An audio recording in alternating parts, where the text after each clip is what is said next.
ओम नमो नारायणाय नमः। जय श्री हरि। आप सभी को योगिनी एकादशी की हार्दिक शुभकामनाएं। आप सभी पर भगवान विष्णु और माता लक्ष्मी की कृपा सदा सर्वदा बनी रहे।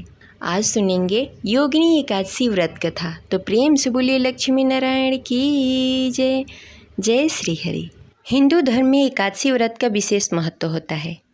इस दिन भगवान विष्णु और माता लक्ष्मी की पूजा की जाती है। माना जाता है कि एकादशी का व्रत करने से समस्त पापों का नाश हो जाता है और मोक्ष की प्राप्ति होती है तथा इसके साथ भगवान विष्णु की कृपा प्राप्त होती है। साल में कुल 24 एकादशियाँ होती हैं और सभी एकादशी का अपना अलग अलग नाम और अलग अलग महत्व होता है। हर महीने में कृष्ण पक्ष और शुक्ल पक्ष में एकादशी तिथि को एकादशी का व्रत रखा जाता है। उन्हीं में से ही आषाढ़ मास की कृष्ण पक्ष की एकादशी को योगिनी एकादशी के नाम से जाना जाता है। मान्यता है कि योगिनी एकादशी के व्रत करने से 88,000 ब्राह्मणों को भोजन कराने के बराबर पुण्य फल प्राप्त होता है। इसके अलावा मृत्यु के बाद भगवान विष्णु के चरणों में साधक को स्थान प्राप्त होता है। एकादशी व्रत के दिन व्रत के साथ साथ व्रत कथा भी सुनना बेहद ही जरूरी होता है, क्योंकि इसके बिना व्रत अधूरा माना जाता है। तो चलिए आज सुनते हैं योगिनी एकादशी व्रत। प्रेम से बोलिए लक्ष्मी नारायण की जय। कथा शुरू करने से पहले इस वीडियो को लाइक करके कमेंट बॉक्स में लक्ष्मी नारायण की जय अवश्य लिखें। अगर आप हमारे चैनल पर नए हैं तो इसे सब्सक्राइब करके बेल आइकन को प्रेस कर लें। महाभारत काल की बात है। एक बार धर्मराज युधिष्ठिर ने भगवान श्री कृष्ण से कहा, हे त्रिलोकीनाथ, मैंने ज्येष्ठ मास के शुक्ल पक्ष के निर्जला एकादशी व्रत की कथा सुनी।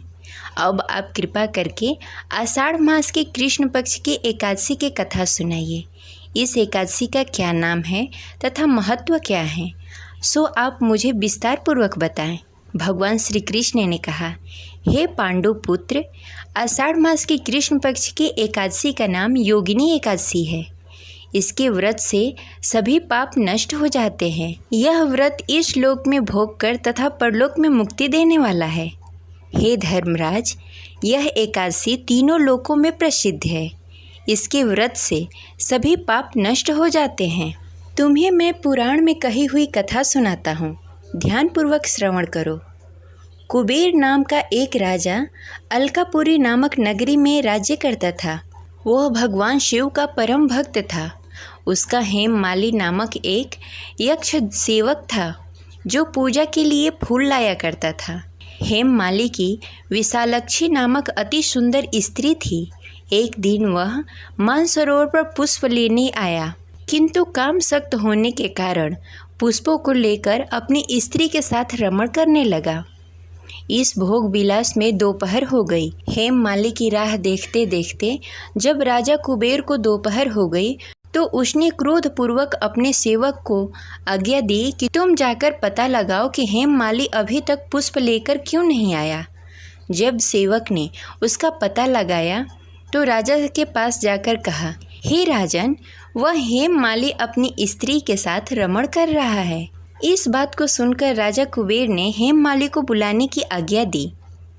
डर से कांपता हुआ हेममाली राजा के सामने उपस्थित हुआ। उसे देखकर कुबेर को अत्यंत क्रोध आया और उसके होठ फड़फड़ाने लगे। राजा ने कहा, अरे अधर्मी, तूने मेरे पूजनीय देवों के देव भगवान शिव का अपमान किया है।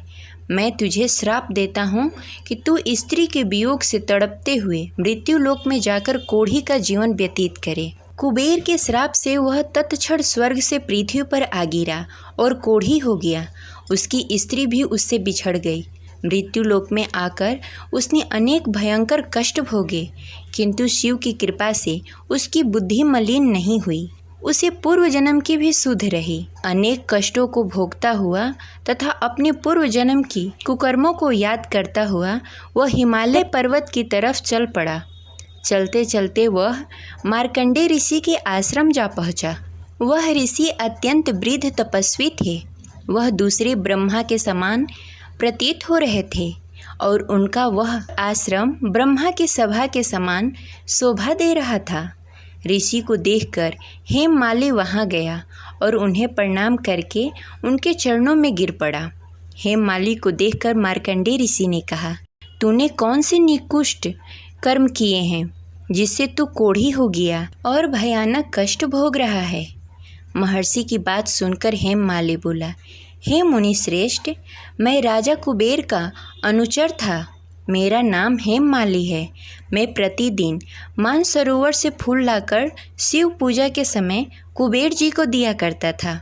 एक दिन पत्नी सहवासन के सुख में फंस जाने के कारण मुझे समय का ज्ञान ही नहीं रहा और दोपहर तक पुष्प न पहुंचा सका। तब उन्होंने मुझे श्राप दे दिया। कहा, तू अपनी स्त्री का वियोग और मृत्यु लोक में जाकर कोढ़ी बनकर दुख भोग।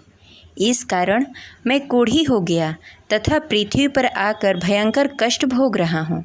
अतः कृपा करके आप कोई ऐसा उपाय बताएं जिससे मेरी मुक्ति हो जाए। मार्कंडेय ऋषि ने कहा, हे हेममाली, तूने मेरे समक्ष सत्य वचन कहे हैं, इसलिए मैं तेरे उद्धार के लिए एक व्रत बताता हूँ। यदि तू आषाढ़ मास की कृष्ण पक्ष की योगिनी एकादशी विधि विधान पूर्वक व्रत रखेगा तो तेरे सारे पाप नष्ट हो जाएंगे। महर्षि के वचन सुनकर हेममाली अति प्रसन्न हुआ और उनके वचनों के अनुसार योगिनी एकादशी का विधि विधान पूर्वक व्रत करने लगा। इस व्रत के प्रभाव से हेममाली अपने पुराने स्वरूप में आ गया और अपनी स्त्री के साथ सुखपूर्वक रहने लगा। भगवान श्री कृष्ण ने कहा, हे राजन, इस योगिनी एकादशी का कथा का फल 88,000 ब्राह्मणों को भोजन कराने के बराबर है। इस व्रत के प्रभाव से सभी पाप नष्ट हो जाते हैं और अंत में मोक्ष प्राप्त करके प्राणी स्वर्ग का अधिकारी बनता है। इस प्रकार यह कथा संपन्न हुई। तो प्रेम से बोलिए लक्ष्मी नारायण की जय। मिलते हैं अगले वीडियो में, तब तक के लिए हरे कृष्णा, राधे राधे।